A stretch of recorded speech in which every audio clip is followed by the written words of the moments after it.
My name is Jolie Hart, and for 7 years, I gave Northbridge Systems everything I had: my nights, my weekends, my health, and apparently, the perfect blueprint for someone else's promotion. I was the senior operations architect, which was the company's polite way of saying, call Jolie when nobody else knows what's going on.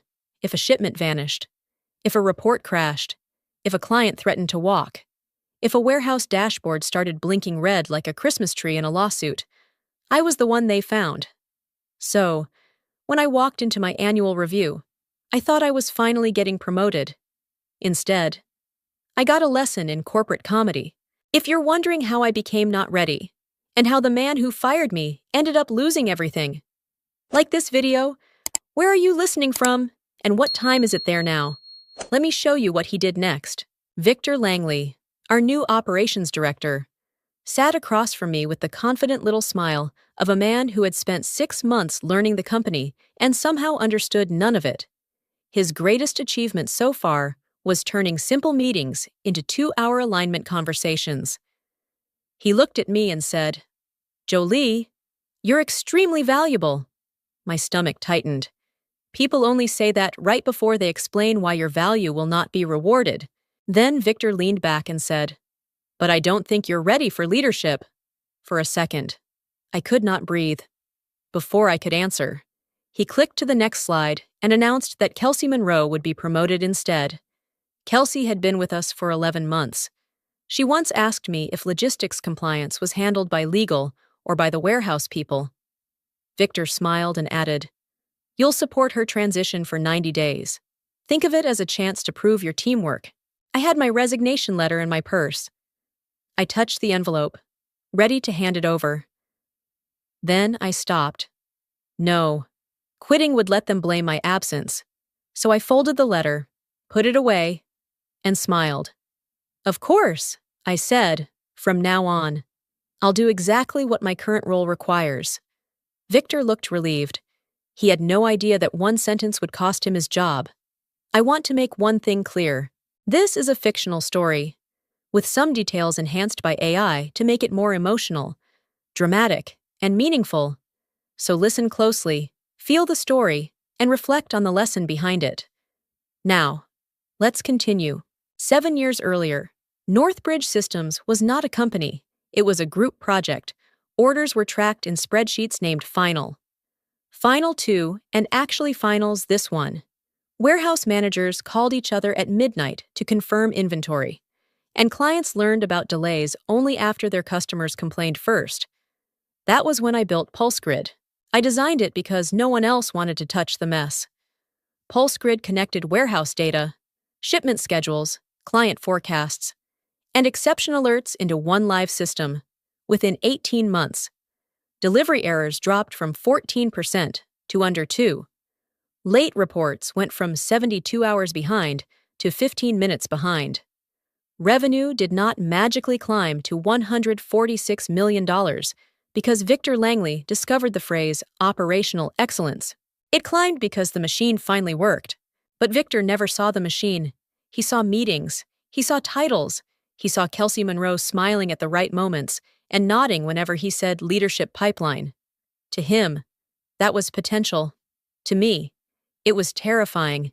He loved saying, "Jolie is our technical backbone," as if a backbone was something you kept hidden under a blazer and ignored until it snapped.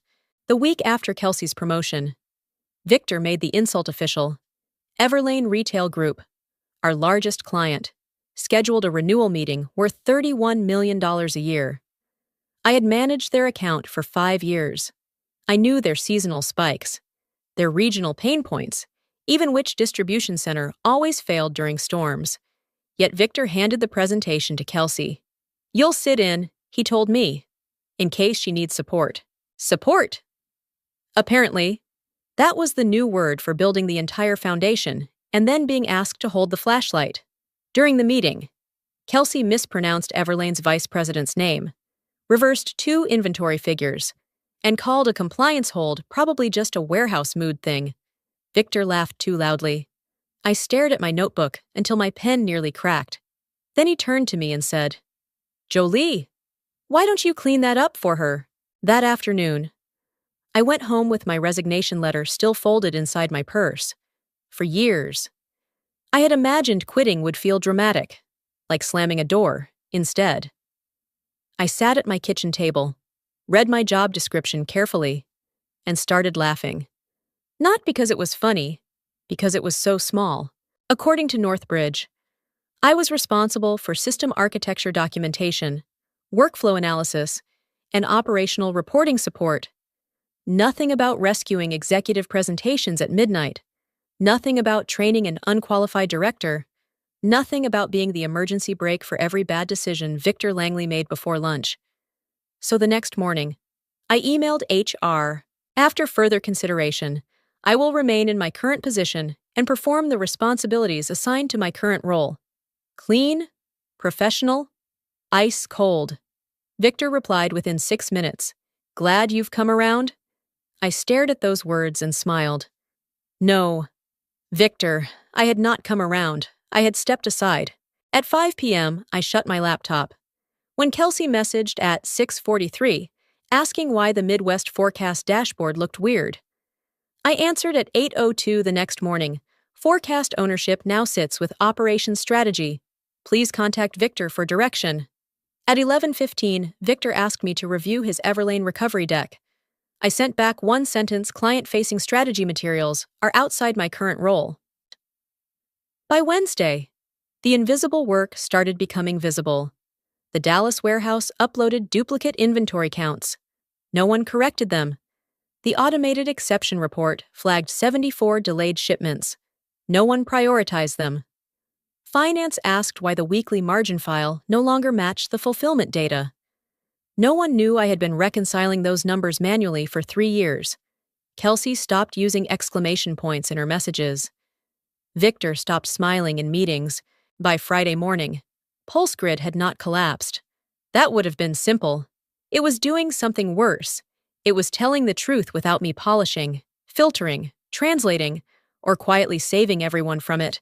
And for the first time in 7 years, I let it. By Monday, Kelsey Monroe had discovered the difference between being promoted and being prepared. She started her first week by sending an email. All operational decisions will now flow through me for better alignment. It was adorable, like a toddler holding car keys. Her first aligned decision was forwarding an unverified performance report to Everlane Retail Group. Unfortunately, the report labeled their holiday inventory risk as client-created chaos and listed their vice president, Marcia Bell, as Martha Belt. Everlane did not find that charming. Victor called it a minor communication issue. Finance called it a possible renewal problem. I called it Monday. By noon, Kelsey approved a warehouse reroute. 6,000 units meant for Ohio went to Nevada. By 3, she marked 28 exception alerts as resolved because, as she later explained, she thought resolved meant acknowledged. PulseGrid, bless its honest heart, kept recording everything. Then came Victor's message, need you in my office, now. I walked in with my notebook, not my panic. He pointed at his screen, fix this. I looked at the report, then at him. Everlane strategy belongs to the Director of Operations Strategy. Kelsey is still learning. Then she should learn. His jaw tightened. Jolie, don't be difficult. That word always amazed me. Difficult meant I would not quietly absorb the consequences of someone else's incompetence. Difficult meant I remembered my job description. Difficult meant I had stopped volunteering as the company's unpaid disaster insurance. So I said, I'm happy to provide system documentation within my current role. Victor leaned back like I had spoken another language. Before he could lecture me about teamwork, his phone rang.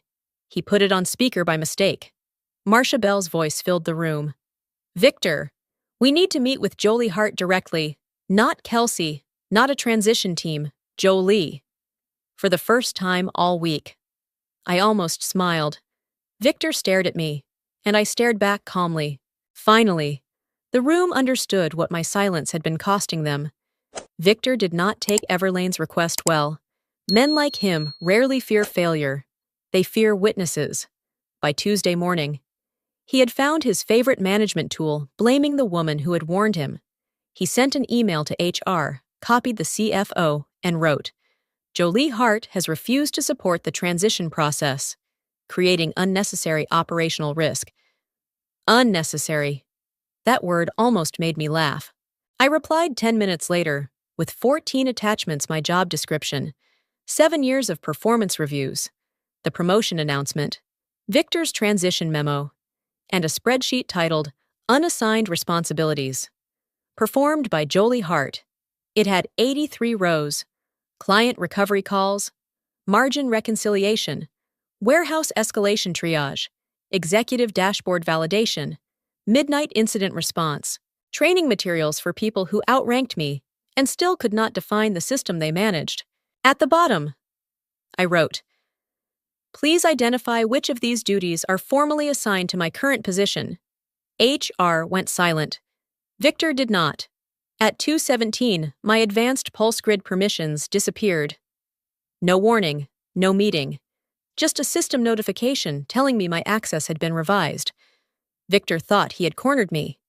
He had actually removed the only person filtering the fire alarm before the building heard it. Within an hour, every critical alert began routing to Kelsey. By 5 o'clock, she had received 412 notifications.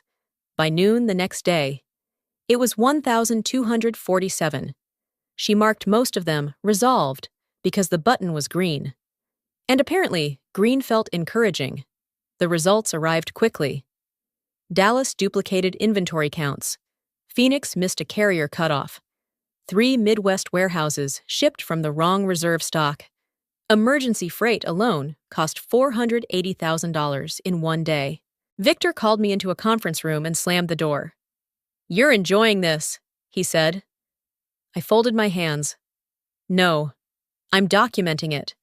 And unlike Victor's speeches, documentation had a nasty habit of surviving meetings, audits, and excuses, especially his. His face changed then. Not anger anymore, fear.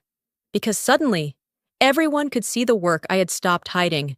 If you think me stepping back and letting Victor face the consequences was too harsh, comment too far.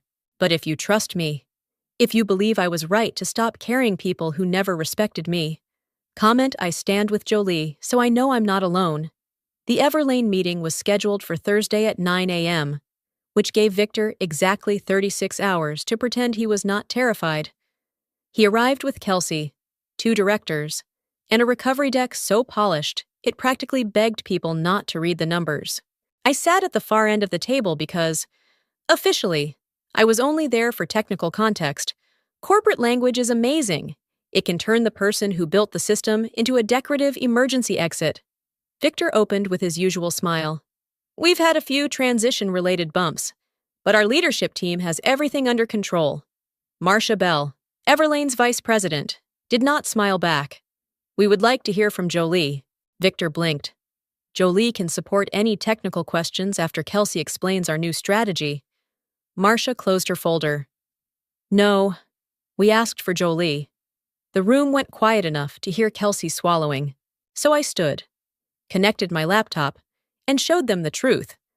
On-time delivery had dropped from 97.4% to 81.2% in 11 days. Return-related complaints had tripled. Emergency freight costs were up $480,000. 3 regional stock forecasts had been approved without validation after my access was removed. Victor interrupted. "Those numbers lack context." I clicked to the next slide. Here is the context. Up came his emails cutting validation checks, moving approval authority to Kelsey, calling audit alerts noise, and asking me to stay out of strategic decisions. Nothing dramatic, just his own words, which was apparently the cruelest thing I could have presented. Kelsey stared at the table. The CFO stared at Victor. Marcia stared at me. "Finally," Marcia said.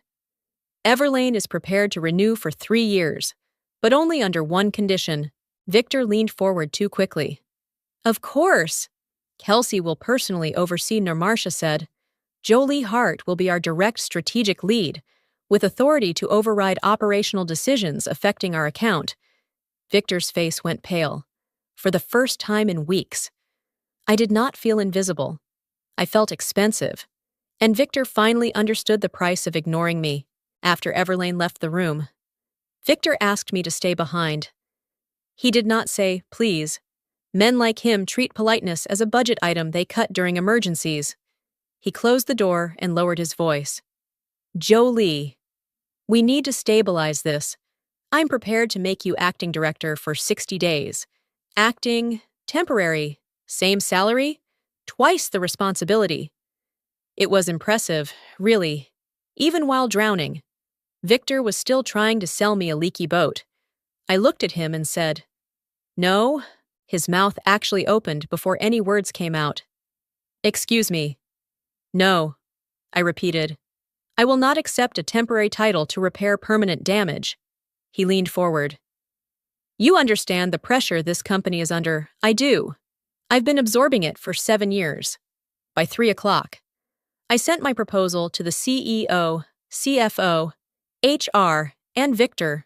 It was not emotional. It was not dramatic. It was 5 pages, cleanly formatted, because rage is more effective when it has bullet points. I requested the title Director of Operational Systems.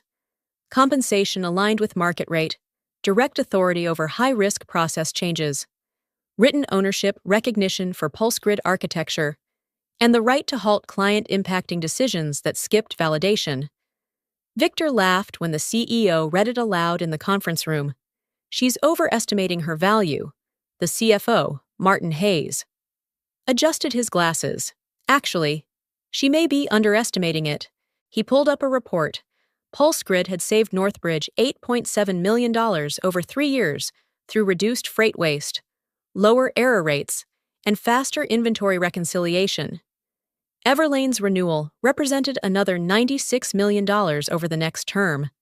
And their condition was very specific, Jolie Hart. Not Victor's leadership pipeline. Victor shifted in his chair. Those savings were a team effort. Martin nodded.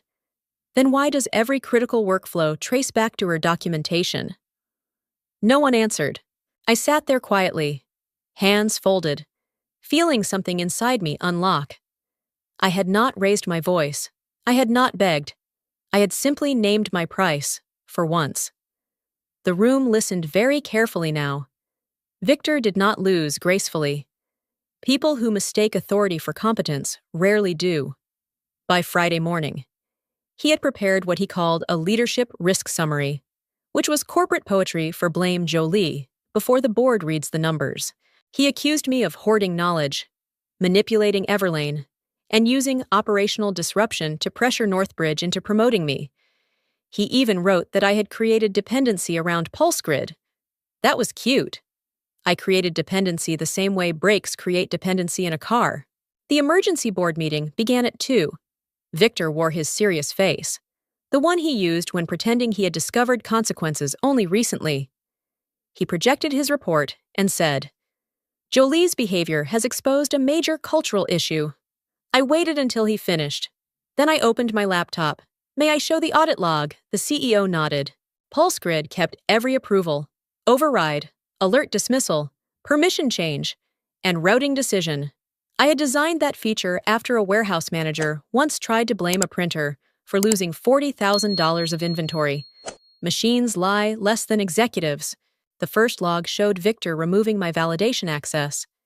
The second showed Kelsey receiving 1,247 alerts. The third showed her marking them resolved without corrective action. The fourth showed Victor approving the removal of secondary checks on Everlane forecasts. Each entry had timestamps, names, and digital signatures. Victor leaned forward. Those logs are being taken out of context, so I showed the context his emails calling audit alerts noise, his memo naming Kelsey final approver, and his weekly report to the board stating there had been no material client risk during the exact week emergency freight cost $480,000. The CFO's face hardened. Victor. Why was this omitted? Victor looked around for rescue and found only witnesses. I closed my laptop. For the first time. He was not fighting me. He was fighting the record he had created himself. That was when the room finally turned against him. And the record was winning. By Monday morning, the investigation had stopped being quiet. HR called it a review. Finance called it an exposure analysis. I called it what it was, the bill for Victor Langley's confidence. The numbers were ugly enough to need their own conference room. 18 days of fresh leadership had cost Northbridge $2.3 million in emergency freight, chargebacks, correction labor, and client penalties. 4 major accounts had requested performance audits. Everlane, our $31 million a year client, had paused renewal language until my authority was confirmed in writing. Victor sat across from the committee, suddenly fascinated by his hands. Then Kelsey walked in. She looked smaller than she had during her promotion announcement. No bright blazer, no leadership smile, just a folder clutched against her chest and the expression of someone who had finally learned that titles do not come with instructions. She told the truth. Victor said I should approve the changes. She admitted. He said Jolie had always fixed things in the background, so if anything went wrong, she would clean it up before clients noticed. The room went still. I did not look at Victor. I did not need to.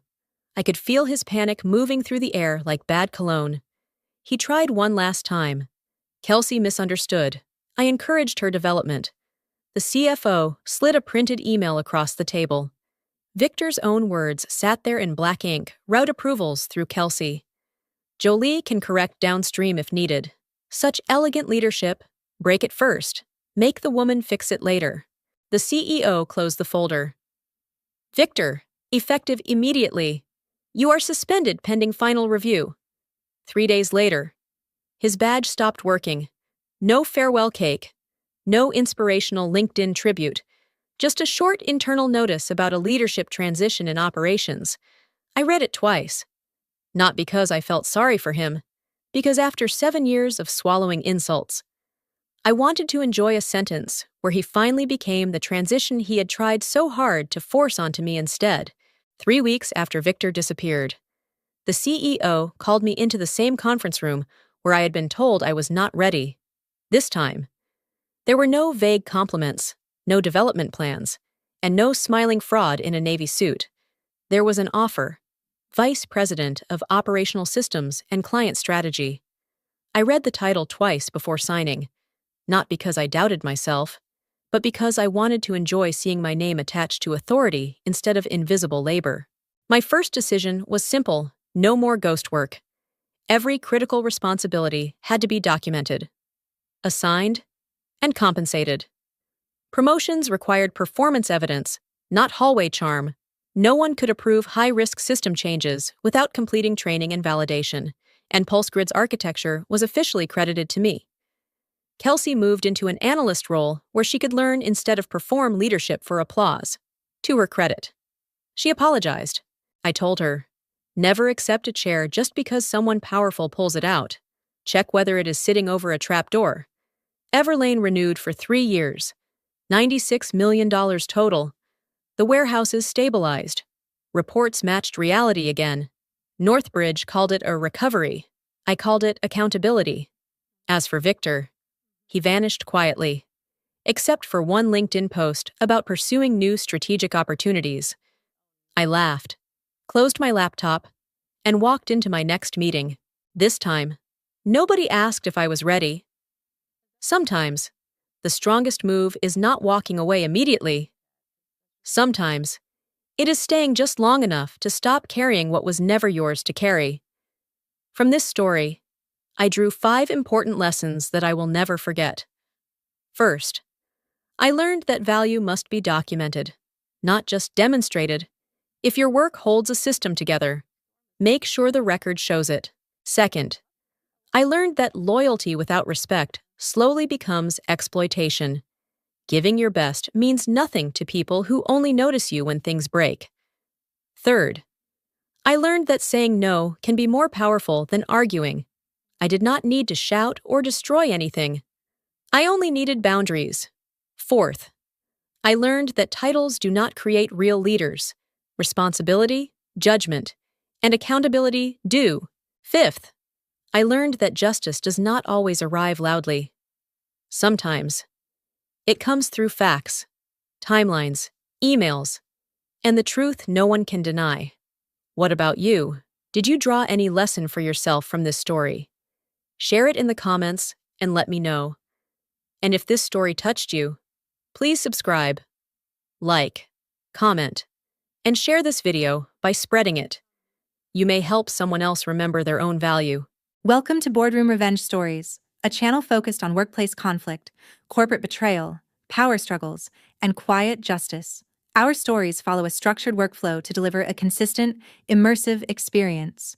We start by analyzing real discussions on Reddit, Facebook, Quora, and blogs. Next, we craft original scripts using AI tools like ChatGPT. We then use 11 Labs to transform text into high-quality voice and edit everything in CapCut for a smooth, cinematic finish. Thumbnails are designed with Canva, and every video is carefully reviewed before release. These stories go beyond entertainment, revealing how power truly works and how justice quietly unfolds.